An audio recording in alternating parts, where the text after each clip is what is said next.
Hey guys, Ashlane here. Today wanted to go over some of the basics for low-level GoLaLoon at Town Hall 9. This video should be great for people who are just starting out with GoLaLoon or people who have a basic understanding but are just looking to take that next step. So we're going to start out by this attack by Little Lisa. You can see hero level 10 and 9. Hero levels will be below level 20 on all three of these replays today. And we're looking at the air defenses. Those are going to be the first things you look at when you're thinking about attacking a base with GoLaLoon. You're using golems, you're using lava hounds, and you're using wizards to establish the funnel. You're using balloons as your main force to take down the defensive units in the base. So your goal in the first phase of the attack should be using 1 or 2 golems as a meat shield for your wizards and heroes to take out the enemy queen in the base. Some of your wizards will funnel to the edges of the base, and that's totally fine. That's called establishing the funnel, making sure that your heroes have only one obvious direction to go, and that's going to be right into the queen. Now the idea here is you're going to take down an air defense and the enemy queen and the enemy clan castle. Those are absolutely imperative to take down in the first phase of the attack. This is a very basic attack. After you take down 1 air defense and maybe even 2, which we'll see in an additional replay, then you start deploying your lava hounds.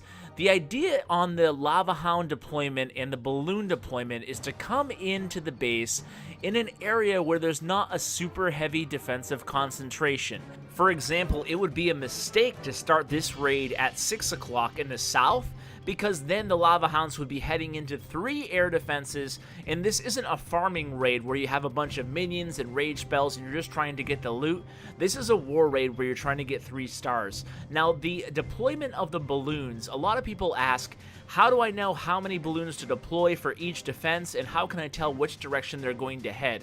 Well, the deployment of the balloons is more basic than you might think. You're never going to want to clump more than 3 balloons, or very rarely are you going to want to put 4 balloons. Maybe if you're going into a Tesla farm, which are all 4 Teslas, all in a small little concentrated area. But other than that, you're pretty much going to want to go ahead and deploy 2 balloons for every point defense, meaning archer towers or cannons along the edge behind the lava hound. And then you're going to want to deploy 3 balloons if they're going to have to go head-to-head with a wizard tower. Now, if there's a wizard tower along the perimeter of the base, that's a really good thing because you can distract the wizard tower with the lava hound, so the wizard tower will be facing and aiming and shooting in the opposite direction that the balloons are coming in from. That's why defensively it's always a good idea to get your wizard towers a little bit in from the perimeter of the edges of the base. Now, on this next replay, it's going to be Mr. Marcus going against this base that's all nice and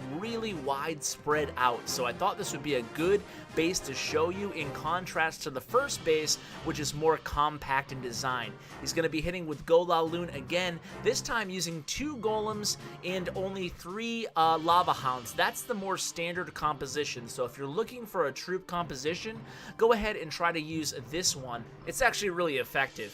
You can see he was hoping to take down that second air defense, and it looks at this point in the raid like neither of the air defenses might go down, but luckily the Archer Queen takes down 1 air defense. He pops the Barbarian King's Iron Fist ability, which makes him speed up and take down a few units, thereby rerouting the Queen to the Dark Elixir storage, and then she'll be further rerouted to the other air defense. But her level's just a little bit too low and she doesn't stay alive to take it out, and you can tell there's a little pause in the action. And sometimes when you're watching these replays live, you can almost read their mind, like, okay, I had expected to get 2 of those air defenses down. How do I adjust my raid from here? And you can see there's 3 balloons clumped up. There might actually be 4 there because he thought they might path right into that wizard tower. But just like I told you, that wizard tower is facing the lava hound there. So that's exactly what you want to have happen, because the wizard towers don't do too much damage to the lava hounds. Both of the wizard towers right now are actually placed pretty poorly in this base. I do have to give a shout out though to Go Arch War. They were a really good war clan and they beat us by 1 star, so shout out to those guys. Very, very good job. So back to Mr. Marcus's attack here. One thing that neither of these attackers have done so far that I'd advise every attacker to do is hold off on at least 2 balloons for the very end of the raid. In case there's one wizard tower left standing, you can go ahead and distract it with 2 balloons, if not kill it towards the end of the raid. The third raid and the last raid of today's video is going to be another by Mr. Marcus. You can tell that Marcus, this is one of his favorite strategies, GoLaLoon, and he does it so well here. So again, 2 golems to start out. This is called Shattered GoLaLoon when you have 2 golems. When you have 1, does anybody know what that's called? When you have 1, it's called Cold-Blooded GoLaLoon. And when you have 3 golems, it's called Stoned GoLaLoon. And those apply, those little acronyms or monikers, I guess, apply to hog attacks as well. So he's going to drop a very nice poison spell here. Now, a little tip on the poison spell. If you can lure the clan castle in an area where it's also going to path over the enemy queen, you can drop your poison spell on the enemy queen, and although it's not going to do much damage to her, it's actually going to dramatically slow her rate of fire. That's something that I don't notice a lot of people doing, but it's really effective. So this time Marcus was able to take down 2 air defenses, and now he's able to deploy the 3 Lava Hounds, 2 to the first air defense, 1 to the second air defense. Why is that? Because the initial Lava Hound going into the base is taking all the defensive firepower, and he's going to die pretty quickly. So if you deploy 2 Lava Hounds towards that first air defense, then you're ensured you have essentially a backup Lava Hound. And then you just give it a little bit of time, wait for the balloons to catch up, wait for that air defense to just about be targeted by the first batch of balloons.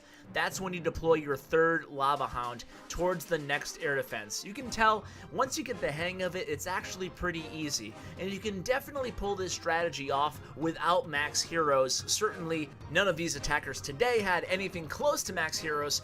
So if I was waiting for my Valkyries to upgrade, let's say, because Go-Vaho is probably my favorite strategy at Town Hall 9, maybe just max Valk, I would be definitely using, while I was waiting for them to get to at least level 3, I'd be using GoLaLoon for my 3-star attempts. I hope you guys do, and I hope you have a lot of success. You know, a lot of people say air attacks are, going extinct from the game, but I'm still having a lot of fun watching and executing them sometimes as well. So guys, I hope you do too. Thanks so much for watching, and as always, take care, guys. We don't play for fame, we don't play for cash.